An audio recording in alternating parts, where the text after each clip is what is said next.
हमारा दिल काम कैसे करता है उससे पहले आपको 3 बातें पता होनी चाहिए। नंबर 1 स्टेट एग्जाम में बहुत सारे क्वेश्चन इस टॉपिक से पूछे जाते हैं। नंबर 2 हार्ट की लोकेशन कहाँ पे है? तो आंसर इज थोरेसिक कैविटी। जो हमारी रीढ़ की हड्डी होती है, ऊपर वाली जो 7 हड्डियां हैं उन्हें बोलेंगे सर्वाइकल। नीचे की 12 हड्डियां हैं थोरेसिक। उसी कैविटी के फ्रंट साइड में हार्ट प्रेजेंट होता है। आंसर आएगा थोरेसिक कैविटी। वैसे तो रीढ़ की हड्डियां फिर लंबर होंगी, कमर वाली जो हड्डी होती है, देन सेक्रम है, फिर कॉक्सियल है। तीसरी चीज आर्टरी और वेन के बीच का क्या डिफरेंस होता है? जब भी हार्ट से अवे ब्लड लेके जाएगी कोई भी पाइप तो उसको हम क्या बोलेंगे? आर्टरी। ए फॉर अवे यानी कि दूर, और ए फॉर आर्टरी। एंड दूसरी चीज, जब भी कोई पाइप ब्लड को लेके आएगी टुवर्ड हार्ट तो आंसर होगा वेन। 2 एक्सेप्शन है, वो भी बताऊंगी टॉपिक के साथ। अब देखो ये फंक्शन कैसे करेगा हार्ट, उसको एक डायग्राम के साथ समझो। देखो जो हमारा हार्ट होता है ना, उसमें 4 चैम्बर्स होते हैं। ऊपर वाले एट्रियम होते हैं, नीचे वाले वेंट्रिकल। डायरेक्शन के बेसिस पे देखो, ये राइट एट्रियम आ गया, ये लेफ्ट एट्रियम आ गया, नीचे वाला राइट वेंट्रिकल आ गया, ये लेफ्ट वेंट्रिकल आ गया। अब आपने 2 शब्द सुने होते हैं, सुपीरियर एंड इंफीरियर। एक है जो अपने आप को डोमिनेटिंग दिखा रहा है, यानी कि ऊपर के दर्जे का। तो एक होती है सुपीरियर वेना कावा, जो ब्लड को कहां से लेके आएगी? ऊपर वाले पार्ट से लेके आएगी हार्ट की तरफ। और इंफीरियर वेना कावा यानी कि नीचे के दर्जे का, तो नीचे वाली साइड से जो ब्लड लेके आएगी उसे हम बोलेंगे इंफीरियर वेना कावा। ये ऊपर से लाएगी ब्लड, सुपीरियर वेना कावा। ये नीचे से लेके आएगी ब्लड, जिसको बोलते हैं इंफीरियर वेना कावा। दोनों ही कहां पे ओपन होंगी? राइट एट्रियम के अंदर। अब यहाँ पे दरवाजा लगा होता है जिसे बोलते हैं ट्राइकस्पिड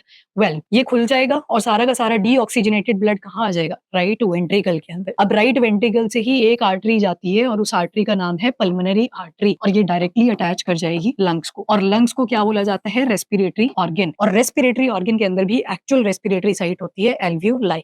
एल्वियोलाई वो पॉइंट होता है जहां से आप सांस अंदर ले रहे हो, ऑक्सीजन जा रही है, तो यहाँ पे वो ऑक्सीजन पहुंचती है जाके, और जो छोड़ रहे हो दैट इज कार्बन डाइऑक्साइड, तो यहाँ से वापस जाती है कार्बन डाइऑक्साइड। तो ये जो पल्मोनरी आर्टरी है, इसके साइड से ऐसे निकलेगी, कार्बन डाइऑक्साइड को खींच लेगी और ऑक्सीजन इसमें डाल देगी। तो पहले कैसा ब्लड था? डीऑक्सीजनेटेड। अब कैसा ब्लड हो जाएगा? ऑक्सीजनेटेड। अब ये ब्लड रेडी है कि दोबारा से किसके पास जा सके? हार्ट के पास। तो दोबारा से जब हार्ट के पास जाएगा तो इसको आप बोलेंगे पल्मोनरी वेन। 2 एक्सेप्शंस। आर्टरी का काम क्या था? ऑक्सीजनेटेड ब्लड को कैरी करना। और दूसरा जो मेजर डिफरेंस था वो ये था कि जो आर्टरी होती है ये ब्लड को अवे लेके जाती है फ्रॉम द हार्ट। तो अब देखो, अवे तो लेके गई, वो चीज वैलिड है, तो इसी वजह से नाम पड़ गया पल्मोनरी आर्टरी। और वेन भी देखो, वेन में तो आपने डीऑक्सीजनेटेड ब्लड देखा, और इसमें आपको ऑक्सीजनेटेड मिल रहा है। क्या रीजन है? क्योंकि वेन का काम क्या है? टुवर्ड हार्ट ब्लड को कैरी करके जाना, तो बन गया पल्मोनरी वेन। फाइनली ये पल्मोनरी वेन लेफ्ट एट्रियम में लाके ब्लड को डाल देगी। यहाँ पे भी गेट लगे होंगे जिसे हम बोलते हैं बाइकस्पिड वेल्व या फिर मिट्रल वेल्व, और ये सारा लेफ्ट वेंट्रिकल में आएगा। लेफ्ट वेंट्रिकल की मसल बहुत जोर लगाएगी और यहाँ पे होगी एक बड़ी सी आर्टरी जिसे बोलते हैं आयोटा, और आयोटा पूरी की पूरी बॉडी के अंदर उस ब्लड को डिस्ट्रीब्यूट कर देगी जो कि ऑक्सीजनेटेड था। अब ये जो दरवाजों के बंद होने की आवाज आती है, जैसे जब ट्राइकस्पिड वेल्व और बाइकस्पिड वेल्व क्लोज होते हैं तो उससे साउंड प्रोड्यूस होती है लब। वैसे ही सेमील्यूनार वेल्व कहाँ पे होंगे? आयोटा में और आपकी पल्मोनरी आर्टरी के अंदर। जब ये क्लोज होते हैं तो साउंड प्रोड्यूस होती है डप। वो धक धक नहीं होता, वो लब डप की साउंड प्रोड्यूस